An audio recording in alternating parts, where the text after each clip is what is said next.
अथ ध्यानं प्रवक्ष्यामि शृणु सर्वाङ्गसुन्दरी। यत्कृतं देवदेवेन ध्यानं हनुमतः प्रियम्।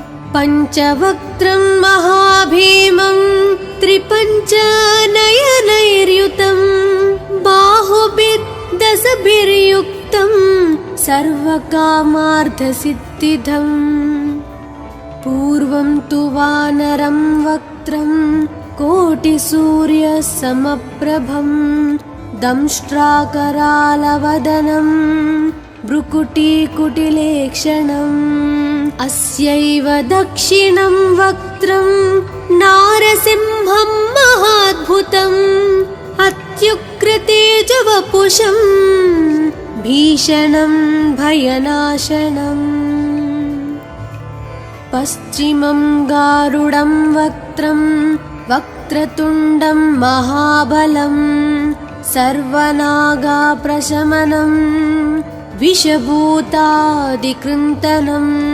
उत्तरं सौकरं वक्त्रं कृष्णं दीप्तं नभोपमं पातालसिंहवेताल ज्वररोगादिकृन्तनम्।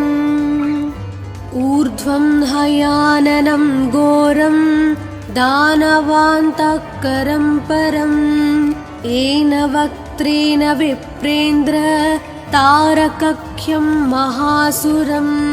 जगानसरसं तत्स्यात् सर्वशास्त्रहरं परं ध्यात्वा पञ्चमुखं रुद्रं हनुमन्तं दयानिधिम्। खड्गं त्रिशूलं खट्वाङ्गं पाशाङ्कुशपर्वतं मुष्टिं कौमदकीं वृक्षं धारयन्तं कमण्डलम्।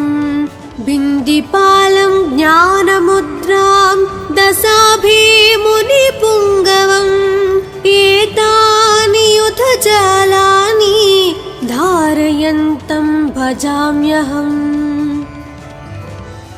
प्रीतासनोपविष्टं तं सर्वाभरणभूषितं दिव्यमाल्याम्बरधरं दिव्यगन्धानुलेपनम्। सर्वाश्चर्यमयं देवं हनुमद्विश्वतोमुखं पञ्चास्यम् अच्युतम् अनेक विचित्रवर्णावक्त्रं शशाङ्कशिखरं कपिराजवर्यं पीताम्बरादिमुकुटैरूपशोभिताङ्गम्। पिङ्गाक्षम् आद्यम् अनिशं मनसा स्मरामि। मर्कतीशं महोत्साहं सर्वाश्रुहरं परं शत्रुसंहारमां रक्ष श्रीमन्नापडनुद्धर। ॐ हरिमरकटमरकटमन्त्रमिदं परिलिख्यति लिख्यति वामतले यदि नश्यति नश्यति शत्रुकलां यदि मुञ्चति मुञ्चति वामलता। इदं कवचं पठित्वात् महाकवच पठे नरः एकवारं जपे स्तोत्रं सर्वशत्रुनिवारणम्। द्विवारं तु पठे नित्यं पुत्रपौत्रप्रवर्धनम्। त्रिवारं च पठे नित्यं सर्वसमाप्तकरं शुभम्। चतुर्वारं पठे नित्यं सर्वरोगनिवारणम्। पञ्चवारं पठे नित्यं सर्वलोकवशङ्करम्। षड्वारं च पठे नित्यं सर्वदेवावशङ्करम्। सप्तवारं पठे नित्यं सर्वसौभाग्यदायकम्। अष्टवारं पठे नित्यं मिष्टकामार्थसिद्धिदं नववारं पठे नित्यं राजभोगमवाप्नुयात् दशवारं पठे नित्यं त्रैलोक्यज्ञानदर्शनं रुद्रावृत्तिं पठे नित्यं सर्वसिद्धिर्भवेर्ध्रुवम् कवचस्मतरणेनैव महाबलमवाप्नुयात् सुदर्शनसंहितायां श्रीरामचन्द्रसीताप्रोक्तं श्रीपञ्चमुखहनुमत्कवचं सम्पूर्णम् अथ ध्यानं प्रवक्ष्यामि शृणु सर्वाङ्गसुन्दरी यत्कृतं देवदेवेन ध्यानं हनुमतः प्रियं पञ्चवक्त्रं महाभीमं त्रिपञ्चनयनैर्युतं बाहुभिर्दशभिर्युक्तं सर्वकामार्थसिद्धिदम् पूर्वं तु वानरं वक्त्रं कोटिसूर्यसमप्रभं दंष्ट्राकरालवदनं भ्रुकुटीकुटिलेक्षणम् अस्यैव दक्षिणं वक्त्रं नारसिंहं महाद्भुतम् अत्युग्रतेजवपुषं भीषणं भयनाशनम् अथ ध्यानं प्रवक्ष्यामि शृणु सर्वाङ्गसुन्दरी यत्कृतं देवदेवेन ध्यानं हनुमतः प्रियं पञ्चवक्त्रं महाभीमं त्रिपञ्चनयनैर्युतं बाहुभिर्दशभिर्युक्तं सर्वकामार्थसिद्धिदम् पूर्वं तु वानरं वक्त्रं कोटिसूर्यसमप्रभं दंष्ट्राकरालवदनं भ्रुकुटीकुटिलेक्षणम् अस्यैव दक्षिणं वक्त्रं नारसिंहं महाद्भुतम् अत्युग्रतेजवपुषं भीषणं भयनाशनम् पश्चिमं गारुडं वक्त्रं वक्रतुण्डं महाबलं सर्वनागाप्रशमनं विषभूतादिकृन्तनम् उत्तरं सौकरं वक्त्रं कृष्णं दीप्तं नभोपमं पातालसिंहवेताला ज्वररोगादिकृन्तनम् ऊर्ध्वं हयाननं घोरं दानवान्तकरं परम् येन वक्त्रेण विप्रेन्द्र तारकख्यं महासुरं जगानसरसं तत्स्यात् सर्वशास्त्रहरं परं ध्यात्वा पञ्चमुखं रुद्रं हनुमन्तं दयानिधिम् खड्गं त्रिशूलं खट्वाङ्गं पाशाङ्कुशपर्वतं मुष्टिं कौमदकीं वृक्षं धारयन्तं कमण्डलं बिन्दिपालं ज्ञानमुद्रां दशाभिमुनिपुङ्गवम् एतानि युधजालानि धारयन्तं भजाम्यहम् प्रीतासनोपविष्टं तं सर्वाभरणभूषितं दिव्यमाल्याम्बरधरं दिव्यगन्धानुलेपनम्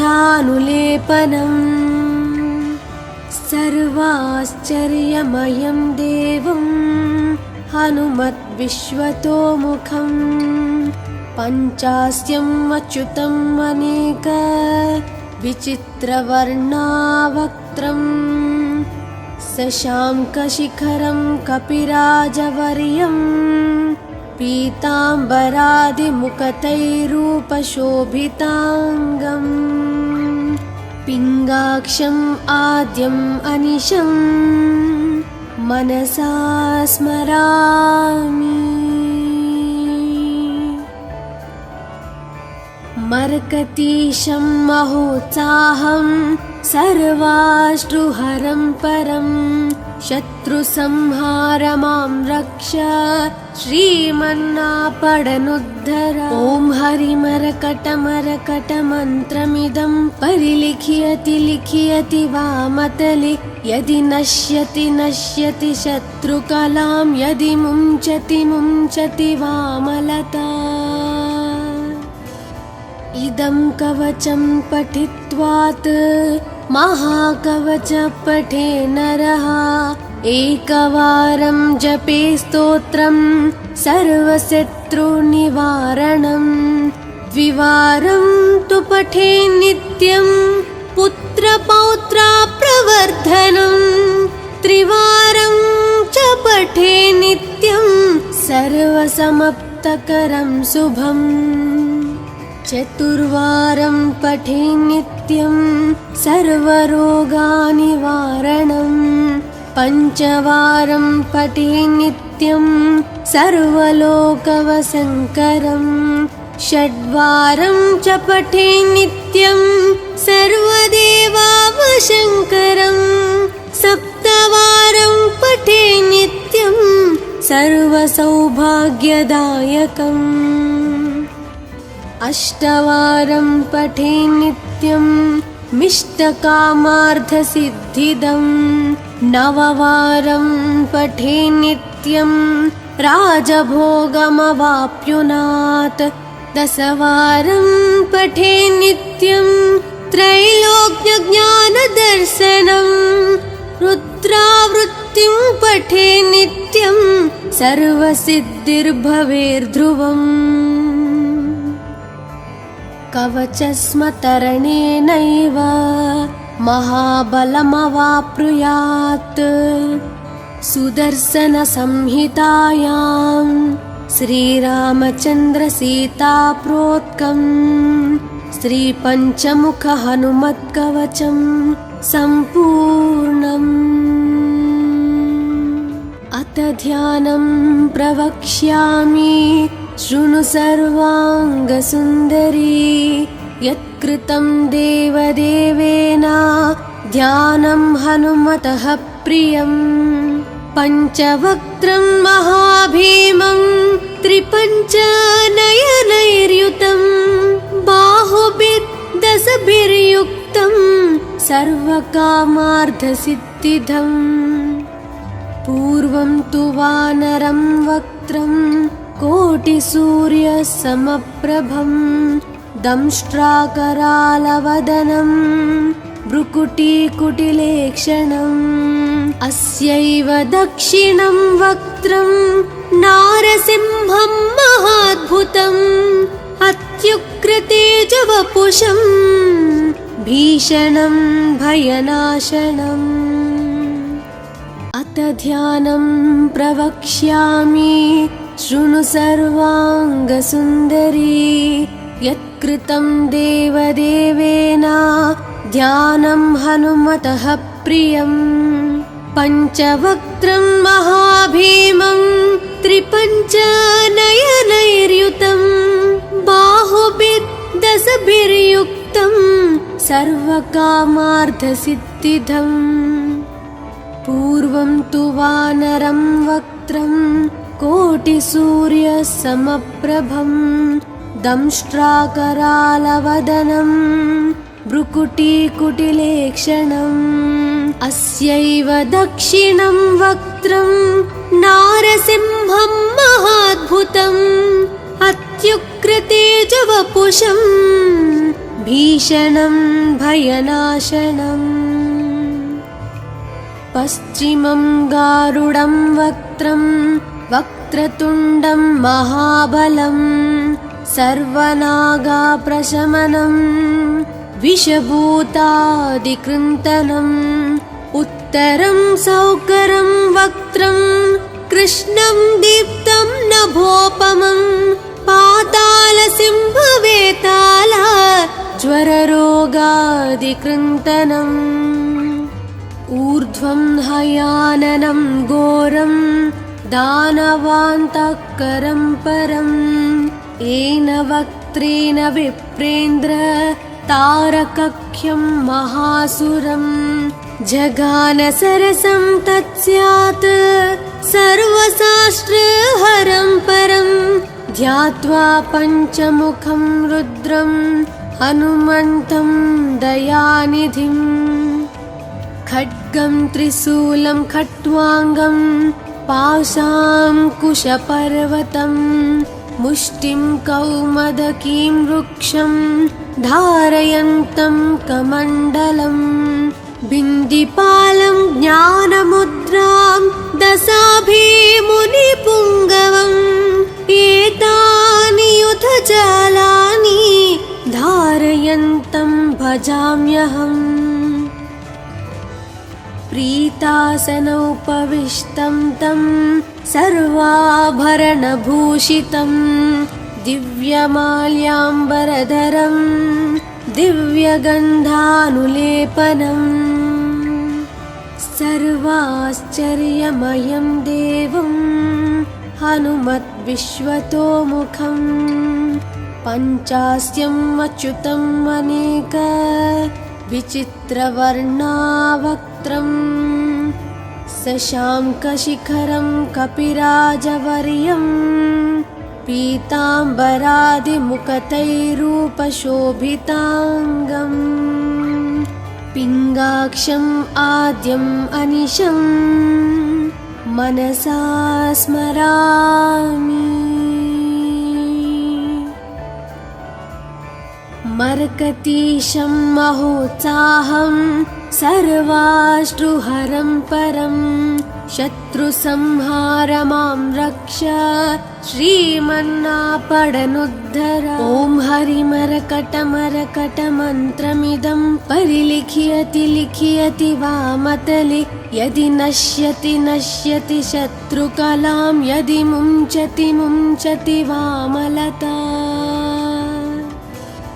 इदं कवचं पठित्वात् महाकवच पठे नरः एकवारं जपे स्तोत्रं सर्वशत्रुनिवारणम् द्विवारं तु पठे नित्यं पुत्रपौत्राप्रवर्धनम् त्रिवारं च पठे नित्यं सर्वसमाप्तकरं शुभम् चतुर्वारं पठे नित्यं सर्वरोगनिवारणम् पञ्चवारं पठे नित्यं सर्वलोकवशङ्करम् षड्वारं च पठे नित्यं सर्वदेवावशङ्करम् सप्तवारं पठे नित्यं सर्वसौभाग्यदायकम्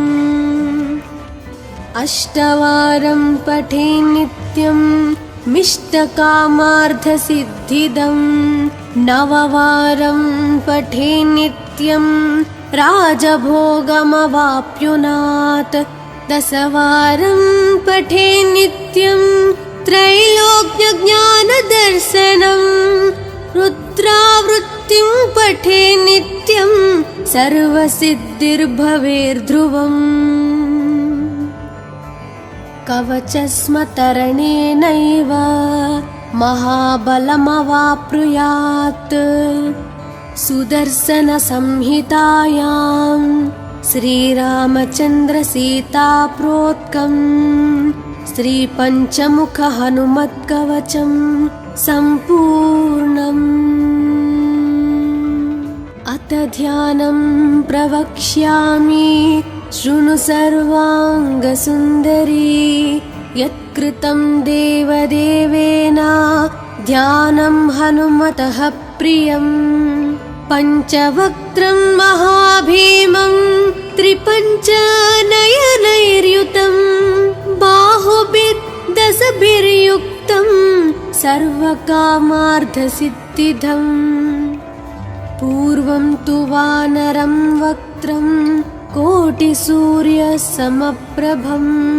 दंष्ट्राकरालवदनं भ्रुकुटीकुटिलेक्षणम् अस्यैव दक्षिणं वक्त्रं नारसिंहं महाद्भुतम् अत्युग्रतेजवपुषं भीषणं भयनाशनम् अत ध्यानं प्रवक्ष्यामि शृणु सर्वाङ्गसुन्दरी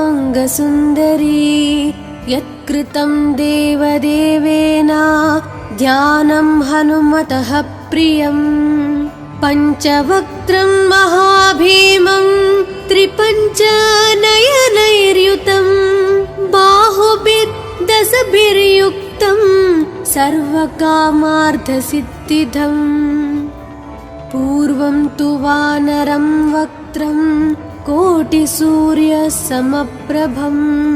दंष्ट्राकरालवदनं भ्रुकुटीकुटिलेक्षणम् अस्यैव दक्षिणं वक्त्रं नारसिंहं महाद्भुतम् अत्युग्रतेजवपुषं भीषणं भयनाशनम्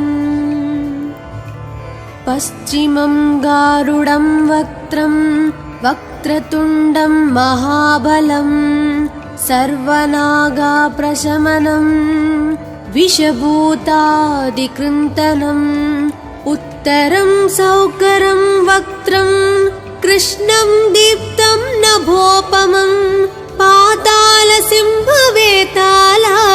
ज्वररोगादिकृन्तनम् ऊर्ध्वं हयाननं घोरं दानवान्तकरं परं येन वक्त्रेण विप्रेन्द्र तारकख्यं महासुरं जगान सरसं तत्स्यात् सर्वशास्त्रहरं परं ध्यात्वा पञ्चमुखं रुद्रं हनुमन्तं दयानिधिम् खड्गं त्रिशूलं खट्वाङ्गं पाशाङ्कुशपर्वतं मुष्टिं कौमदकीं वृक्षं धारयन्तं कमण्डलं बिन्दिपालं ज्ञानमुद्रां दशाभिमुनिपुङ्गवम् एतानि युधजालानि धारयन्तं भजाम्यहम् प्रीतासनोपविष्टं तं सर्वाभरणभूषितं दिव्यमाल्याम्बरधरं दिव्यगन्धानुलेपनं सर्वाश्चर्यमयं देवं हनुमद्विश्वतोमुखं पञ्चास्यम् अच्युतम् अनेक विचित्रवर्णावक्त्रं शशाङ्कशिखरं कपिराजवर्यं पीताम्बरादिमुखतैरूपशोभिताङ्गम् पिङ्गाक्षम् आद्यम् अनिशं मनसा स्मरामि मर्कतीशं महोत्साहं सर्वाश्रुहरं परं शत्रुसंहार मां रक्ष श्रीमन्नापडनुद्धर ॐ हरिमरकटमरकटमन्त्रमिदं परिलिख्यति लिख्यति वामतले यदि नश्यति नश्यति शत्रुकलां यदि मुञ्चति मुञ्चति वामलता इदं कवचं पठित्वात् महाकवच पठे नरः एकवारं जपे स्तोत्रं सर्वशत्रुनिवारणं द्विवारं तु पठे नित्यं पुत्रपौत्राप्रवर्धनं त्रिवारं च पठे नित्यं सर्वसमाप्तकरं शुभम् चतुर्वारं पठे नित्यं सर्वरोगनिवारणं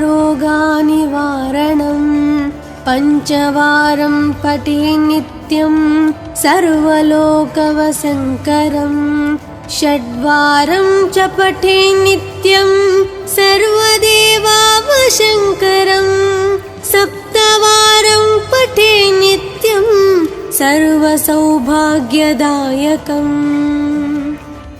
अष्टवारं पठे नित्यं मिष्टकामार्थसिद्धिदं नववारं पठे नित्यं राजभोगमवाप्नुयात् दशवारं पठे नित्यं त्रैलोक्यज्ञानदर्शनं रुद्रावृत्तिं पठे नित्यं सर्वसिद्धिर्भवेर्ध्रुवम्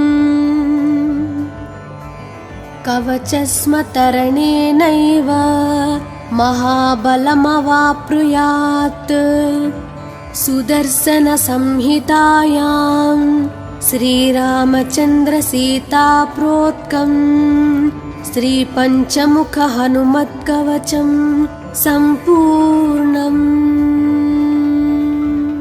अथ ध्यानं प्रवक्ष्यामि शृणु सर्वाङ्गसुन्दरी यत्कृतं देवदेवेन ध्यानं हनुमतः प्रियम् पञ्चवक्त्रं महाभीमं त्रिपञ्चनयनैर्युतं बाहुभिर्दशभिर्युक्तं सर्वकामार्थसिद्धिदम् पूर्वं तु वानरं वक्त्रं कोटिसूर्यसमप्रभं दंष्ट्राकरालवदनं भ्रुकुटीकुटिलेक्षणम् अस्यैव दक्षिणं वक्त्रं नारसिंहं महाद्भुतम् अत्युग्रतेजवपुषं भीषणं भयनाशनम् अथ ध्यानं प्रवक्ष्यामि शृणु सर्वाङ्गसुन्दरी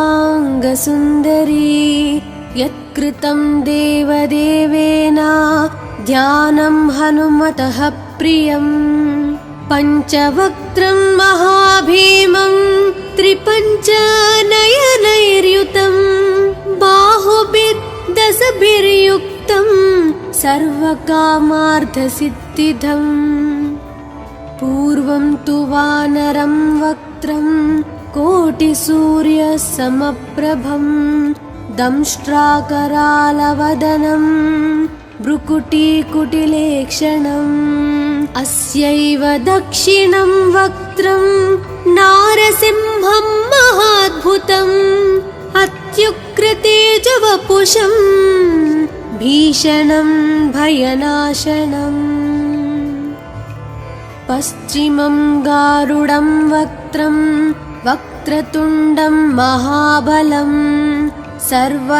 सर्वनागाप्रशमनं विषभूतादिकृन्तनम् उत्तरं सौकरं वक्त्रं कृष्णं दीप्तं नभोपमं पातालसिंहवेताल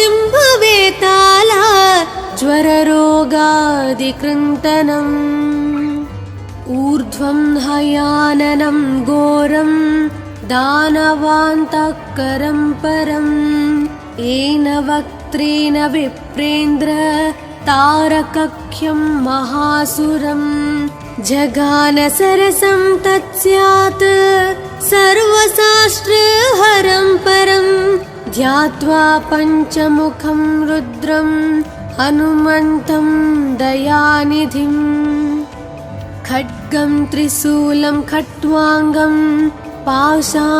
पाशाङ्कुशपर्वतं मुष्टिं कौमदकीं वृक्षं धारयन्तं कमण्डलम् बिन्दिपालं ज्ञानमुद्रां दशाभिमुनिपुङ्गवम् एतानि युधजालानि धारयन्तं भजाम्यहम् प्रीतासनोपविष्टं तं सर्वाभरणभूषितं दिव्यमाल्याम्बरधरं दिव्यगन्धानुलेपनम् सर्वाश्चर्यमयं देवं हनुमद्विश्वतोमुखं पञ्चास्यम् अच्युतम् अनेक विचित्रवर्णावक्त्रम् शशाङ्कशिखरं कपिराजवर्यं पीताम्बरादिमुखतैरूपशोभिताङ्गम् पिङ्गाक्षम् आद्यम् अनिशम् मनसा स्मरामि। मर्कतीशं महोत्साहं सर्वाश्रुहरं परं शत्रुसंहार मां रक्ष श्रीमन्नापडनुद्धर। ॐ हरिमरकटमरकटमन्त्रमिदं परिलिख्यति लिख्यति वामतले यदि नश्यति नश्यति शत्रुकलां यदि मुञ्चति मुञ्चति वामलता। इदं कवचं पठित्वात् महाकवच पठे नरः एकवारं जपे स्तोत्रं सर्वशत्रुनिवारणं द्विवारं तु पठे नित्यं पुत्रपौत्राप्रवर्धनं त्रिवारं च पठे नित्यं सर्वसमाप्तकरं शुभम् चतुर्वारं पठे नित्यं सर्वरोगनिवारणं पञ्चवारं पठे नित्यं सर्वलोकवशङ्करं षड्वारं च पठे नित्यं सर्वदेवावशङ्करं सप्तवारं पठे नित्यं सर्वसौभाग्यदायकम् अष्टवारं पठे नित्यं मिष्टकामार्थसिद्धिदं नववारं पठे नित्यं राजभोगमवाप्नुयात् दशवारं पठे नित्यं त्रैलोक्यज्ञानदर्शनं रुद्रावृत्तिं पठे नित्यं सर्वसिद्धिर्भवेर्ध्रुवम् कवचस्मतरणेनैव महाबलमवाप्नुयात् सुदर्शनसंहितायां श्रीरामचन्द्रसीताप्रोक्तं श्रीपञ्चमुखहनुमत्कवचं सम्पूर्णम्। अथ ध्यानं प्रवक्ष्यामि शृणु सर्वाङ्गसुन्दरी यत्कृतं देवदेवेन ध्यानं हनुमतः प्रियम् पञ्चवक्त्रं महाभीमं त्रिपञ्चनयनैर्युतं बाहुभिर्दशभिर्युक्तं सर्वकामार्थसिद्धिदम् पूर्वं तु वानरं वक्त्रं कोटिसूर्यसमप्रभं दंष्ट्राकरालवदनं भ्रुकुटीकुटिलेक्षणम् अस्यैव दक्षिणं वक्त्रं नारसिंहं महाद्भुतम् अत्युग्रतेजवपुषं भीषणं भयनाशनम्। अथ ध्यानं प्रवक्ष्यामि शृणु सर्वाङ्गसुन्दरी यत्कृतं देवदेवेन ध्यानं हनुमतः प्रियम् पञ्चवक्त्रं महाभीमं त्रिपञ्चनयनैर्युतं बाहुभिर्दशभिर्युक्तं सर्वकामार्थसिद्धिदम् पूर्वं तु वानरं वक्त्रं कोटिसूर्यसमप्रभं दंष्ट्राकरालवदनं भ्रुकुटीकुटिलेक्षणम् अस्यैव दक्षिणं वक्त्रं नारसिंहं महाद्भुतम् अत्युग्रतेजवपुषं भीषणं भयनाशनम्। पश्चिमं गारुडं वक्त्रं वक्रतुण्डं महाबलं सर्वनागाप्रशमनम् विषभूतादिकृन्तनम् उत्तरं सौकरं वक्त्रं कृष्णं दीप्तं नभोपमं पातालसिंहवेताल ज्वररोगादिकृन्तनम् ऊर्ध्वं हयाननं घोरं दानवान्तःकरं परम् येन वक्त्रेण विप्रेन्द्र तारकख्यं महासुरम् जगानसरसं तत्स्यात् सर्वशास्त्रहरं परं ध्यात्वा पञ्चमुखं रुद्रं हनुमन्तं दयानिधिम् खड्गं त्रिशूलं खट्वाङ्गं पाशाङ्कुशपर्वतं मुष्टिं कौमदकीं वृक्षं धारयन्तं कमण्डलम् बिन्दिपालं ज्ञानमुद्रां दशाभिमुनिपुङ्गवम् एतानि युधजालानि धारयन्तं भजाम्यहम् प्रीतासनोपविष्टं तं सर्वाभरणभूषितं दिव्यमाल्याम्बरधरं दिव्यगन्धानुलेपनम् सर्वाश्चर्यमयं देवं हनुमद्विश्वतोमुखम् पञ्चास्यम् अच्युतम् अनेक विचित्रवर्णावक्त्रम् शशाङ्कशिखरं कपिराजवर्यं पीताम्बरादिमुखतैरूपशोभिताङ्गम् पिङ्गाक्षम् आद्यम् अनिशं मनसा स्मरामि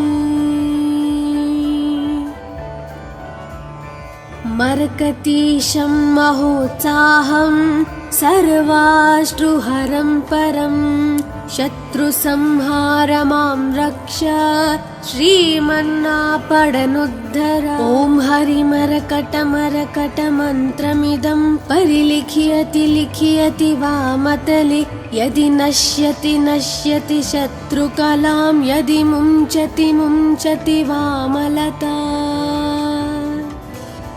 इदं कवचं पठित्वात् महाकवच पठे नरः एकवारं जपे स्तोत्रं सर्वशत्रुनिवारणं द्विवारं तु पठे नित्यं पुत्रपौत्राप्रवर्धनं त्रिवारं च पठे नित्यं सर्वसमाप्तकरं शुभम् चतुर्वारं पठे नित्यं सर्वरोगनिवारणं पञ्चवारं पठे नित्यं सर्वलोकवशङ्करं षड्वारं च पठे नित्यं सर्वदेवावशङ्करं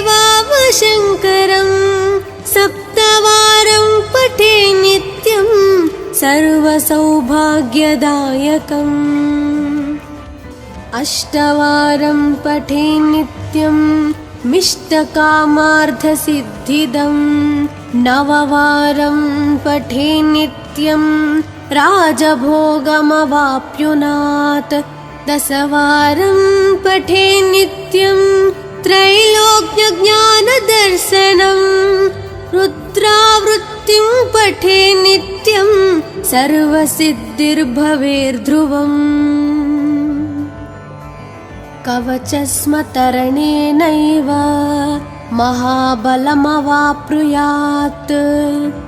सुदर्शनसंहितायां श्रीरामचन्द्रसीताप्रोक्तं श्रीपञ्चमुखहनुमत्कवचं सम्पूर्णम् अथ ध्यानं प्रवक्ष्यामि शृणु सर्वाङ्गसुन्दरी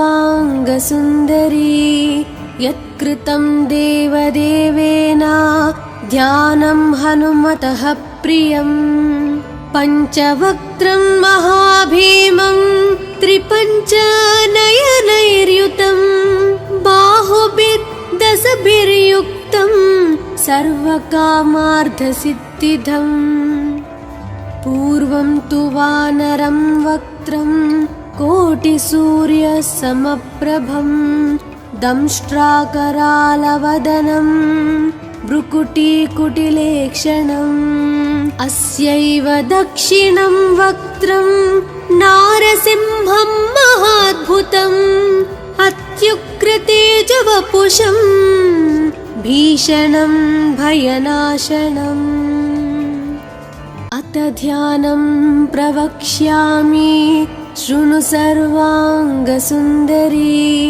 यत्कृतं देवदेवेन ध्यानं हनुमतः प्रियम् पञ्चवक्त्रं महाभीमं त्रिपञ्चनयनैर्युतं बाहुभिर्दशभिर्युक्तं सर्वकामार्थसिद्धिदम् पूर्वं तु वानरं वक्त्रं कोटिसूर्यसमप्रभं दंष्ट्राकरालवदनं भ्रुकुटीकुटिलेक्षणम् अस्यैव दक्षिणं वक्त्रं नारसिंहं महाद्भुतम् अत्युग्रतेजवपुषं भीषणं भयनाशनम्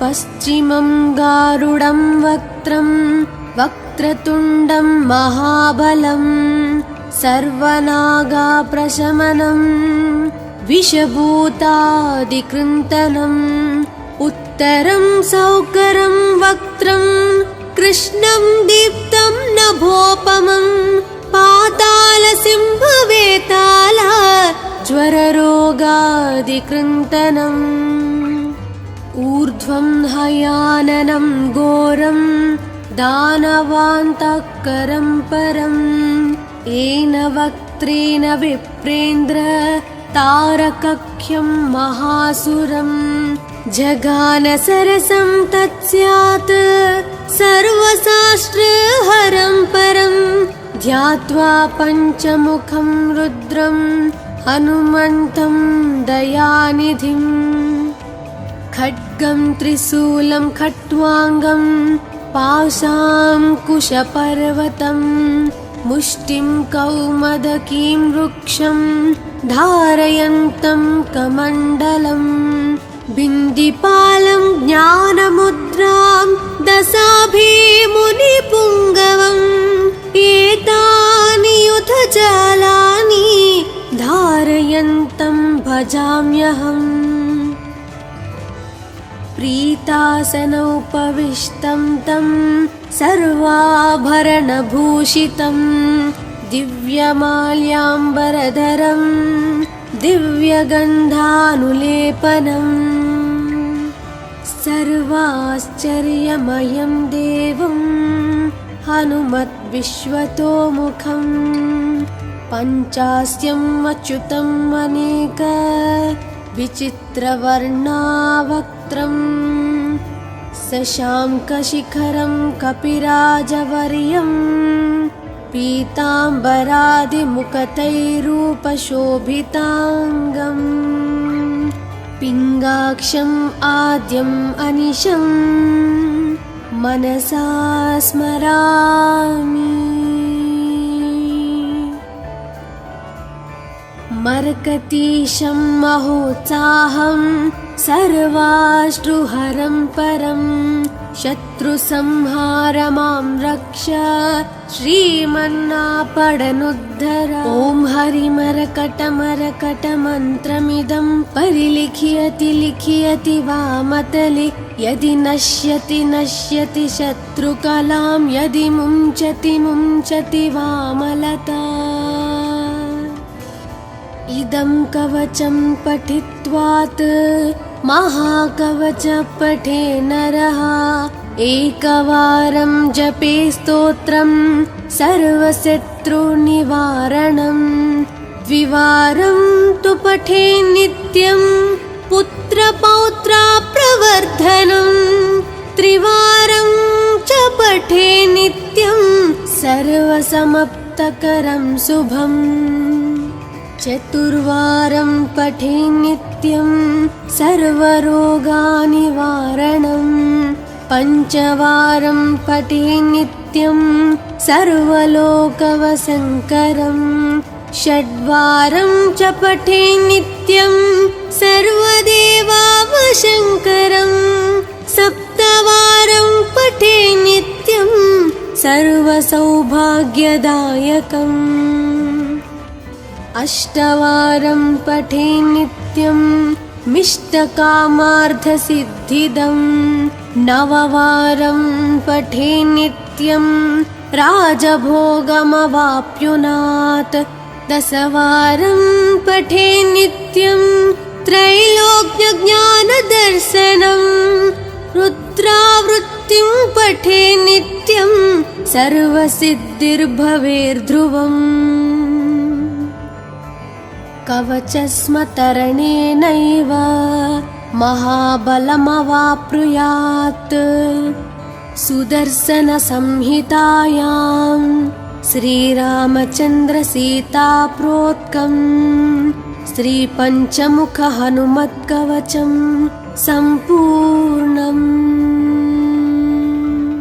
अथ ध्यानं प्रवक्ष्यामि शृणु सर्वाङ्गसुन्दरी यत्कृतं देवदेवेन ध्यानं हनुमतः प्रियम् पञ्चवक्त्रं महाभीमं त्रिपञ्चनयनैर्युतं बाहुभिर्दशभिर्युक्तं सर्वकामार्थसिद्धिदम् पूर्वं तु वानरं वक्त्रं कोटिसूर्यसमप्रभं दंष्ट्राकरालवदनं भ्रुकुटीकुटिलेक्षणम् अस्यैव दक्षिणं वक्त्रं नारसिंहं महाद्भुतम् अत्युग्रतेजवपुषं भीषणं भयनाशनम्